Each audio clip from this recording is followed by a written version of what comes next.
Welcome back to the third episode of Passion Pursuit. Passion Pursuit is all about capturing passion of people who have built successful career in corporate life and still they continue to follow their heart and passion on a day in and day out basis. Today is such a pleasure. I'm delighted. I'm so happy. I feel blessed to have Gary R Bennett on this episode with us. And we call him Gary. Gary, welcome. Welcome to this episode. Thank you so very much for taking your time. While people can read about you in the LinkedIn, the link that we're going to share with them, but the fact that you've been working for last 50 years, and if you allow me, the way I like to describe you and the way I like to introduce you is that someone who's so powerful, such a powerful, loving soul, full of generosity, someone who has ability to connect with thousands and thousands of people, someone who's always willing to stand up and help, go out of your way to help, someone who's radiating hope, optimism, love, generosity is the way I love you for that. Thank you so very much. You're so unique. And I think millions of people got impacted, inspired by your life. And today it's a pleasure to host you on this video podcast with me. Thank you, Rajender. And if I didn't do this upfront, Mr. Sud, thank you. Thank you so much. Thank you. My friend, my brother, my business associate, a kind heart. So thank you. It is super exciting to get the opportunity to be here today. Like as you can hear from my strange and exotic accent, I'm not an Indian. I'm an Australian by birth, global by choice, and blessed by fate. And to be here today to add something to the podcast and to what you do, I'm honoured, grateful, and delighted to be here. Rajender. Thank you, Gary. So thank you so much. I'm mindful of the fact that your book, Third Inning, is what we're going to talk about it, right? And I'm very curious to understand how did you coin this? And the book is under editing, I believe. Mm-hmm. So I just want to check with you where this thought of putting up this whole book on third inning, how did you coin this? What third inning is all about? And how does one plan a third inning? Well, Rajender, it's an extremely interesting point that you make, and I think that we reach a stage in our journey, in our life, where we need to start to think about what's next. Now, you and I have discussed this at different times. We're all on a journey, and I got to the stage in my journey where, and I mean this in a very Indian sense, I've been blessed. I've had a wonderful life. I've done things. I've volunteered for things. I've had great successes and some failures along the way, and I think they add to your experience and knowledge. And I reached a point probably in my 50s where it becomes very obvious as an executive and perhaps even as a business owner with some of the businesses that I had and was involved with, where I had to think about what was next. And having been in the business of planning all of my life, and I'm very fortunate from a very young age, at 32, I was the chief executive of an insurance company, a small insurance company in Australia. And even before then, you start to build business plans and strategic plans for companies. Right. Now, in my 50s, I started to think, well, organizations, sadly, will say there's a point of time where your use-by date is up, where they'll draw a line in the sand and say, Gary, it's time for you to move on and we want to bring younger people through. Absolutely. Now, Rajender, you know, most of my career has been about building, creating strategies, strengthening the team, and getting out of the way and creating opportunities for other people. So my third innings became an obvious decision that I needed to think about and plan for in my 50s, because I thought, what's going to happen next? Now, as we talk about some of these things going forward, we now have better longevity, better access to health, better access to quality food, better access to networks, all sorts of things that will ensure that our longevity is great. Now, being an Australian and having this conversation with an Indian, unlike my colleagues in the US who are not quite sure what a third innings is, I thought, well, my life runs in a number of different cycles, and having been a passionate cricketer and cricket follower, I thought this is like a test match. My first innings, and I had some interesting experiences. My first innings was my childhood, my education. Again, in the book, you'll learn about how I raised my brother and sister, how I educated myself, how I started my own life out. And there's this progress, and that to me is the first innings. The second innings is all of the great things that we're able to achieve in our business life, whether it be fortunately, whether it be through having a great education, whether it be having great mentors that help us. And that second stage runs through probably from the mid-20s and let's say until 60. Mm-hmm. But even earlier than that, you start to think, well, what's next? Yeah. And we see this with great sports people, with great cricket players, with anybody saying, okay, I built this wonderful life. I grew, I succeeded. Now what's next? And that third innings was crystallizing for me as something that I needed to plan for going forward.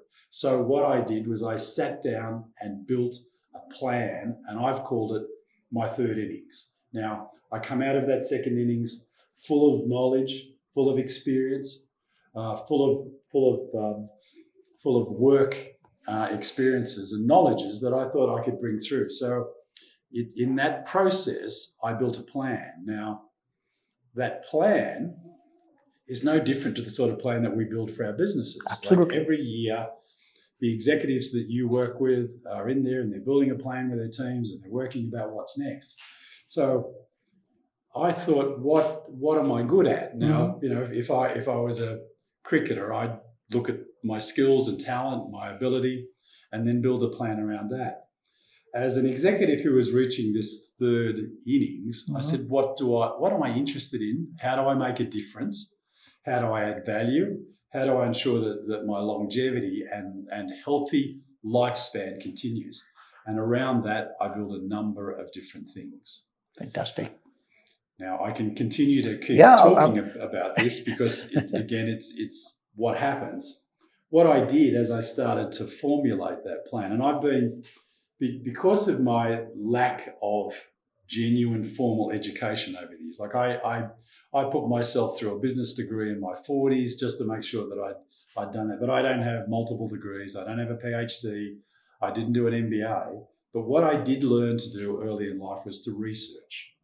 And I say this, people used to joke and call me Google Gary because that's a new thing I'm learning today about Google Gary. if you ask my family, it's Google Gary. Gary will find an answer, and I've been a great researcher and using information to help me do what I wanted to do next. Now, my view was that I'd spent a lifetime in financial services, life insurance, pensions business, healthcare, but I could see an oncoming tsunami of opportunity with technology being the driver of the sorts of things that were taking place, coupled with the longevity that we now all have, if we're smart. Right. So I thought, okay, how do I take that information, that research, that knowledge, and build a practice that I want in the third inning? So I started to look and research businesses where there are opportunities for innovative technology in startups in financial services, and where my background, my experience, my knowledge, and importantly, and I say this to those of us that are listening, the network that we've created to be able to say, okay, how can I add value and make a difference going forward? Sure.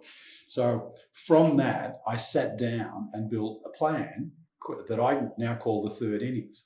I was very lucky that I worked with a woman called Anne Carr.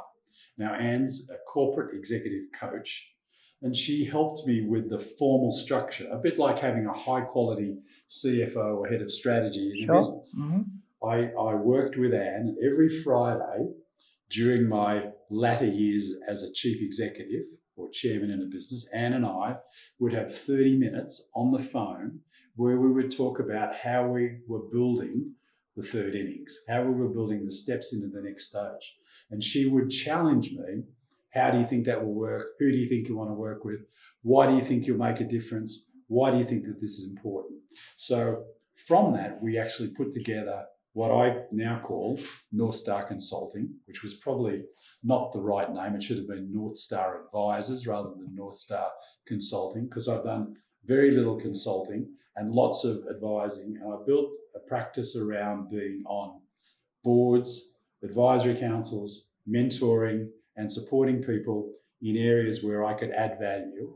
And I have these long conversations with people, ensuring that I can add value, because if I can't, then there's no difference that I make. Absolutely. So that third innings builds into that systematic process, and those are important words, systematic process of what I do in the third innings.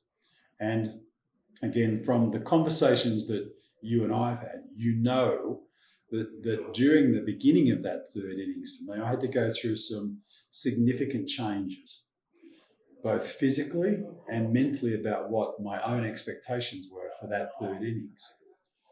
I have a great belief that we get to a point in life where we have a responsibility to give back. Right.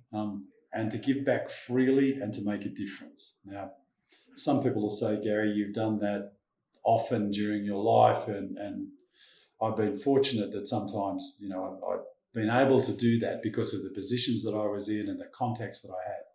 But what I needed to do is to say, how can I make a difference? Now, I even say this, one of the things that I'm involved with is a business that gives back in an incredibly differentiated way to people who might not be able to access things. And I know that as I built this third innings, unlike our sports people who may want to continue on with these long careers into their 30s and 40s, late 30s, and I think that, right, and you'll hear me talk about why I think you can do that, because I think that our health, fitness, diet, longevity, healthcare enables us to have this wonderful lifelong thing. But it's not about the money. It's not about the money. And if it is and was for me, I shouldn't do it.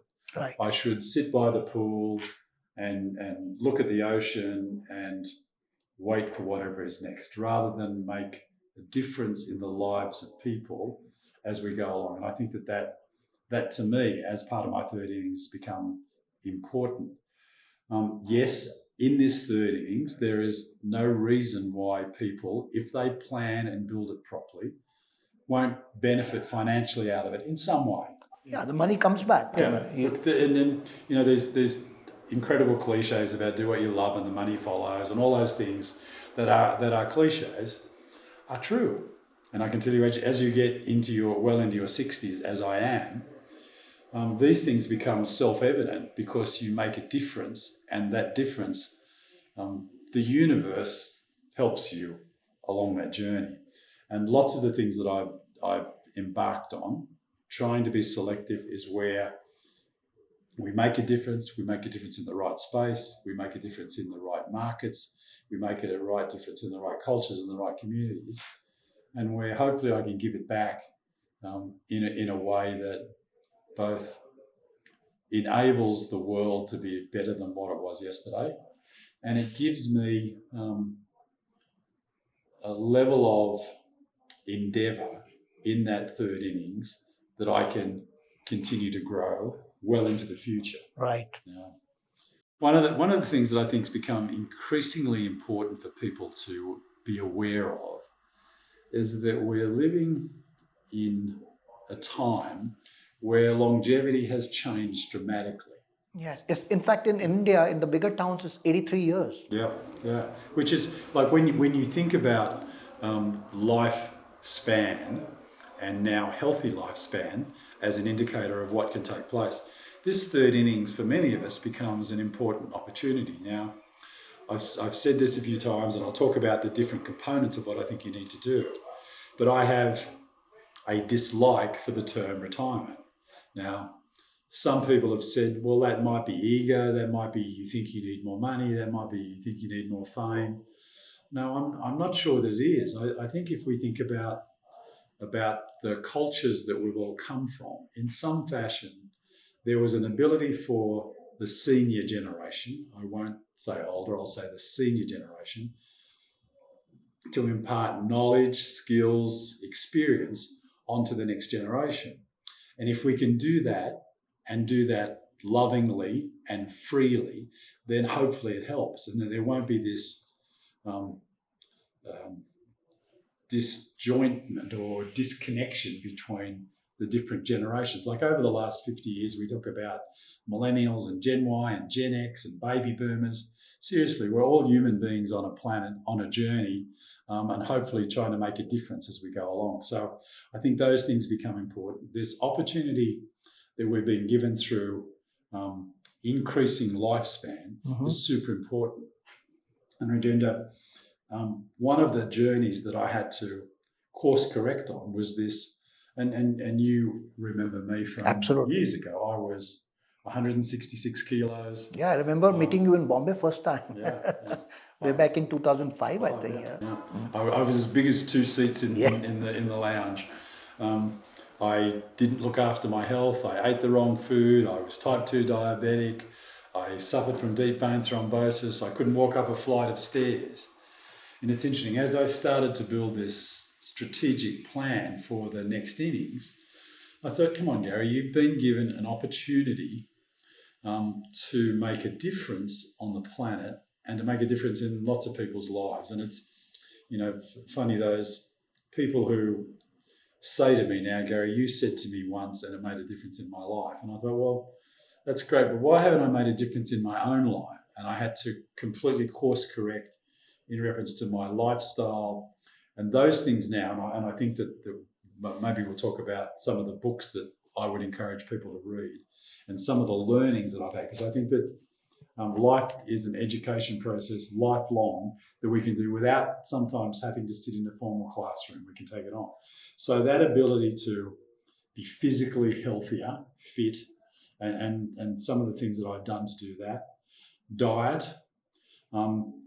Years ago, I sadly say this with full disclosure, I was a smoker. Many of you know that I was probably one of the largest wine collectors that you would ever meet. And I could be an expert in wines and vineyards and classes. Those things I've had to change, but other things such as the network of social network like this. You've often said to me, Gary, how do you keep up with the network that you have? And I take time to do that. And I think that health, fitness, diet, not smoking, limiting your alcohol, having a strong social network, and making a difference, having a purpose, not a passion. Passion's easy. I'm passionate about cricket, but the purpose for me to play for Australia has gone long ago. Absolutely. But I have a purpose in so many other things, and that's, if it's meeting a lady, 40 kilometres the other side of Mysore and looking at her new cow, or talking to a woman who borrowed some money to educate her child in school, or whether it's helping a young guy with a startup in Mexico who's really excited because he thinks that there's an opportunity for wearables to make a dynamic change in the way customers are treated in the financial services industry, or whether it's just being lucky enough to work with great people who So it can be teaching. I mean, you just go and teach them. Or it could be like there are plenty of people have said to me, why don't you be an adjunct professor? And lots of those things are available to all of us. But there is this planning process, and there are 5 or 6 steps that you need to take.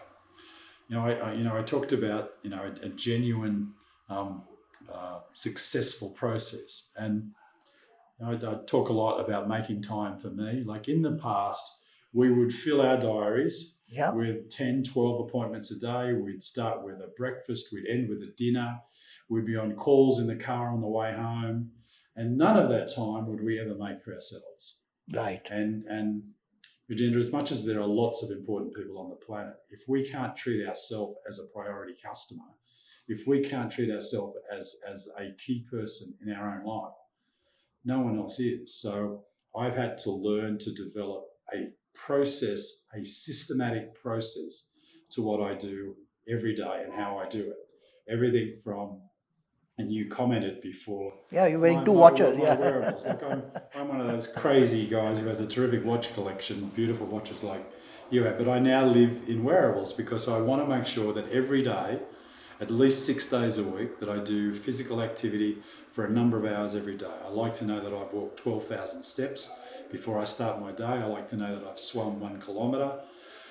I like to track my calorie intake so that I can manage my food intake. I like to know that I'm eating more holistic food than packaged food. I like to make sure that my water intake is correct. I like to make sure that I limit my alcohol intake on a regular basis and that I track those vitals. Like, I'm very fortunate.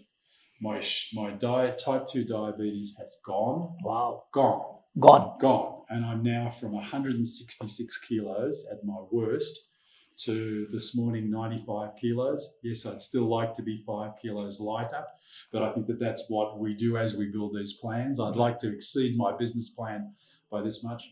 But the ability to track the things that I do through a systematic approach, which comes from, my lifetime of being an executive. Like, we look at our data, our statistics every single day. Like, we were sitting in a board meeting here yesterday, looking and tracking daily activity. Yeah.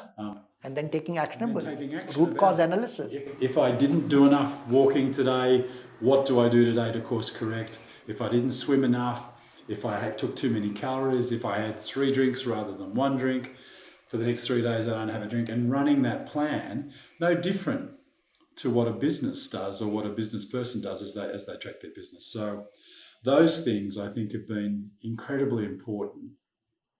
And I think that we have the ability, and this is one of the other things that I do, during my morning 12,000 steps, I learn.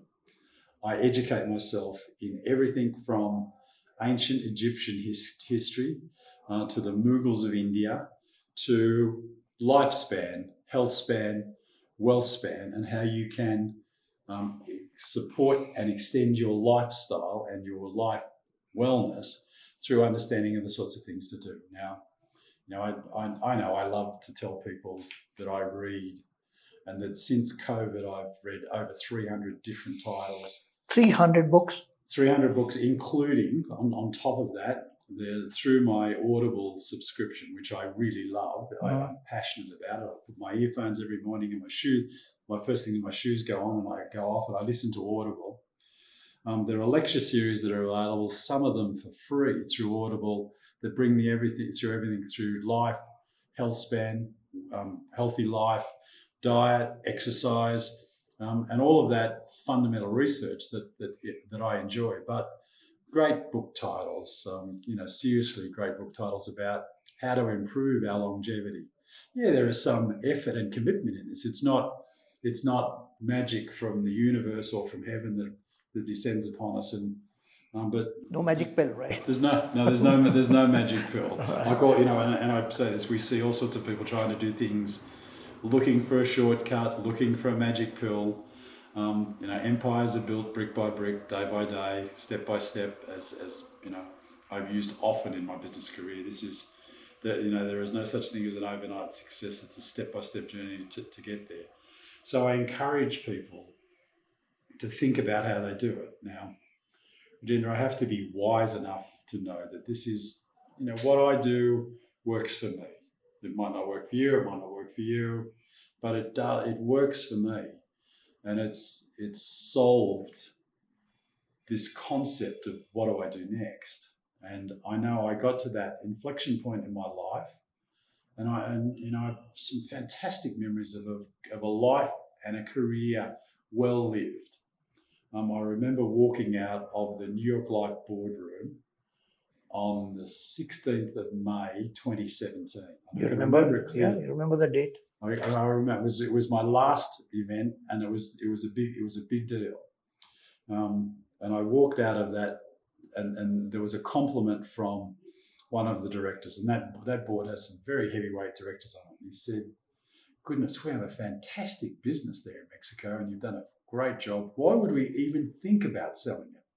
Fortunately, we didn't, and for the next decade, almost, we've generated significant dividends and returns to that business. But what happened as I walked out onto Madison Avenue, and I thought, what's next?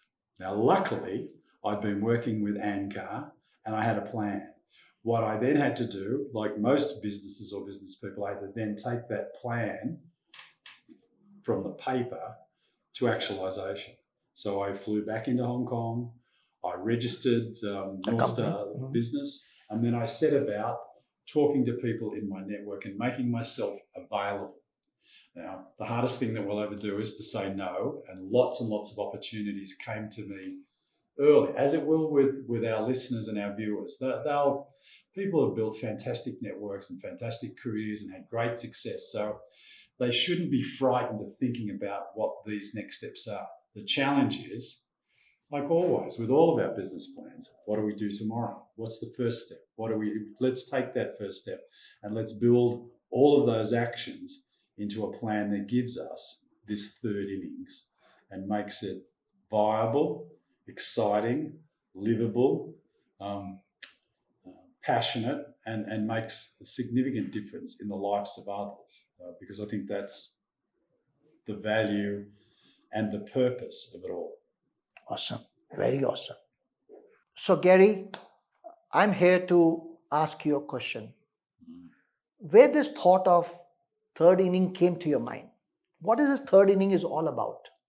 Rajender, it's probably almost obvious, but to some people it's not. You get to a point in life where you think, what's next? Right. And I'm sure that at the beginning of our first innings, we say, what are we going to do? We've graduated from university. Third innings is we get to this point in life where we know that our executive life or our business life is going to end.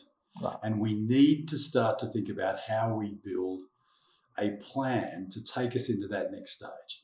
That's really the key of what the third innings is about. Like, you know that the national selector is going to drop you or say it's time, young man, to move on. So you need to be prepared to build that third innings. Awesome. Very, very good. And when it comes to third inning, and I'll come to how you go about it, but at what age you start planning your third inning? At what stage you start thinking about it? Rajender, you can say that it should be the journey of a lifetime, and you should start to think about it from your early years when you start to build your career. Right. But most of us don't do that. Most of us don't see that because we're in the middle of success and we've graduated and we're taking jobs and we're doing things. But there becomes a point of time, probably somewhere between 50 and 60, whether there's a midpoint of 55, where you'll look in the mirror and you'll start to think, I know that there is a next. What is that next? Mm-hmm. And that requires you to think genuinely about building that third innings and what you do with it and how you build it. So it's usually, like, I'd love to say that we should all think about it. It should be taught in university. We should teach it to kids that they should think about their life. But I think it genuinely hits us between the eyes in the mid-50s. Mid-50s. Yeah. Typically, we call it midlife crisis also, right? That's sort kind of a thing, right? If you think about it in that way, midlife crisis is an interesting concept because it's probably where people do crazy things. This is much more a realization that we have an opportunity, both through longevity, health, lifestyle, and experience, to build the what's next, the third innings. Yeah, and that's very interesting, Gary, by the way. But our upbringing has happened where we were taught after 60 you retire. Yep. Okay, you've worked enough, you raised your children, you earned enough. It's time to hang your boots, travel around. What's your view on that? Look, I think there are a couple of things that hit me quite clearly. I was at a point in my life where I was physically unhealthy. Mm-hmm. And I was at a point where I knew that my longevity wasn't going to be that good because of some family history. You're talking about your life longevity, right? I was talking about my lifetime longevity. Right. And that in the past, most of our longevity was significantly less than what it is today. As we've had, even in countries like India, we have fantastic improvements in longevity. Yeah, in big towns, we are 83 years. Yeah. And I thought, goodness, I'm going to continue to live. And if I'm smart, and I was lucky to work with some longevity experts and science in some of the things that I've done since I entered my third innings, I realized that I was going to have lifespan. What I needed to do was have a healthy, meaningful, productive third innings, getting all of those things right through a strategic plan and a process that got me through that next stage. So if I'm getting it right, what I intend to say is that you can have a longevity, but if you really want to have a good, healthy, meaningful life, then you got to plan your third inning. Look, I think that anyone who thinks that they can simply step into the third innings and walk out onto Mahali cricket ground and open the batting at 66 is kidding themselves. It's kidding themselves. But we've seen over the years great players Right. go on and have great careers, but they had a process in how they looked after their health, their lifestyle, their food, their diet, their well-being, their wellness, and their balanced lifestyle, which becomes significantly more important in this stage of life. Because, again, I'd love to say that I could, still run a 6-minute mile, but I can't. But I can run a mile. Right. I can swim a kilometre, and I can outthink lots of people who haven't done those things. So I think it's significantly important to understand that there's a series of actions that we build into that third innings and a series of processes that will help us get a more successful lifespan, healthy lifespan, using that longevity that we've been gifted through, all of those things that are better now than they were 20 or 30 or 40 or 50 years ago. Absolutely. So will it be good for me to just summarize saying you got to plan your third inning because you have a long life, because longevity has gone up, right? Number one. Yeah. And with longevity, there's no guarantee of a good, healthy life. And therefore, one need to plan for it. That's one. Yeah. And the second one you mentioned about is that the corporate life will come to an end. The career will come to an end at some time. The board will ask you to step down. You gave an analogy of a cricket board, right? Yeah. They're going to drop you one day, That's right. Yeah. So, and therefore, planning a third inning is exceptionally important.